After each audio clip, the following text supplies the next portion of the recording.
السلام الله عليكم ورحمة الله تعالى وبركاته داودياشا كحيران مقال بهيها عالمية دلجوج ميديا شو كسو دواده وركي هبينيمو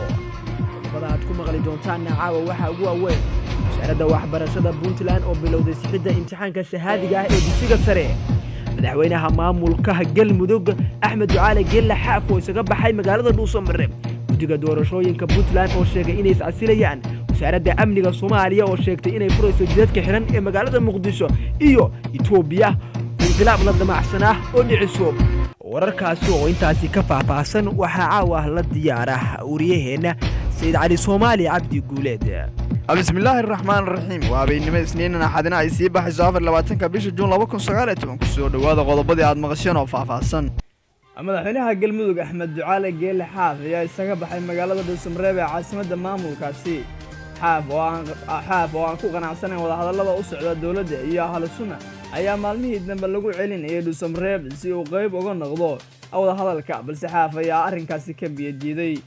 madaxweyne Xaaf ayaa la xaqiijiyay inuu halkaas isaga baxay waxaana jidka ku sugayay ciidamo tiro badan oo uu hogaaminayo wasiirka maaliyadda Galmudug Siciid Siyaad wararka ay helayso Daljoog Media ayaa sheegay in Xaaf saldhigan doono magaalada Cadaado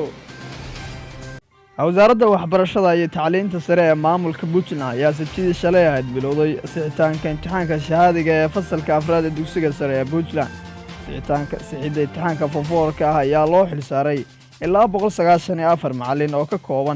ka kala yimaaday dhammaan gobolada Puntland iyadoo macallimiinta lagu soo xulay aqoontooda iyo khibradooda sida ay sheegtay wasaaradda waxbarashada ee Puntland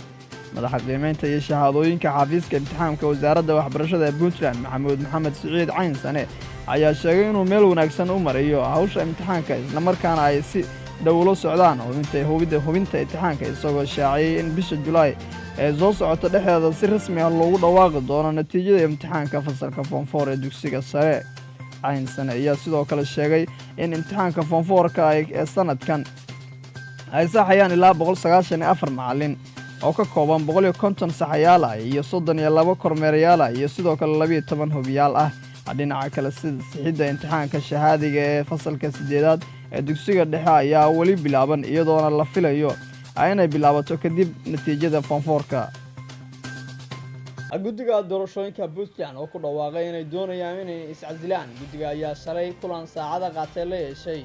madaxweynaha Puntland Siciid Cabdullaahi Deni balse ma jirin wax natiijo ah kulankaasi ka soo baxay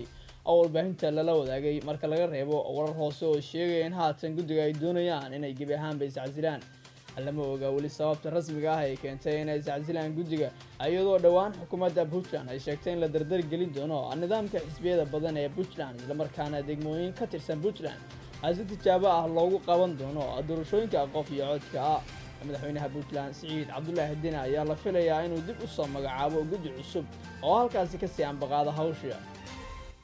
wasiirka amniga Soomaaliya Maxamed Abuukar Islow Ducaale ayaa sheegay in wasaaraddiisu ay wado qorshe wax looga bedelayo ammaanka Muqdisho wasiir Ducaale ayaa tilmaamay in la yareyn doono xirnaanshaha wadooyinka caasimadda isla markaana ay dawladdu furi doonto inta badan jidadka xiran oo muddooyinkii la soo dhaafay dadweynuhu ay dhibaato ku qabeen sidoo kale wasiirka ayaa intaasi raaciyay in dawladda federaalka ay la imaan doonto qalab casri oo lagu xaqiijinayo amniga dalka dhinaca kale Maxamed Abuukar Islow Ducaale wasiirka amniga xukuumadda federaalka Soomaaliya ayaa ka codsaday shacabka in la shaqeeyaan ciidamada ammaanka dawladda si looga hortago falalka lidiga ku amniga dalka inta badan wadooyinka waaweyn ee caasimadda ayaa xiran waxaana ka jira oraah loo yaqaan kala wareeg ciidamada amniga gaar ahaan kuwa booliska ayaa sidoo kale ku sugan kontaroolada gaarka ah ee laga soo galo magaalada Muqdisho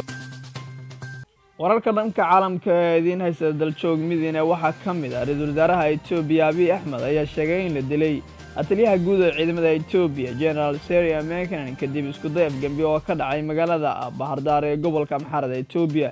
wararka ayaa intaasi ku daray in mas'uuliyiinta la dilay oo sidoo kale ku jira madaxweynaha ismaamulka Amhara dalka Itoobiya Mekanan waxaana la sheegay in xubnaha la dilay xilli ay shir ku jireen sidoo kale ra'iisul wasaaraha Itoobiya ayaa kooxda weerarka geysatay ku tilmaamay kuwa qaswadayaal ah waxaana sheegay in ciidamada Itoobiya ay ku raad joogaan kuwii ka dambeeyay isku dayga afgambi ee fashilmay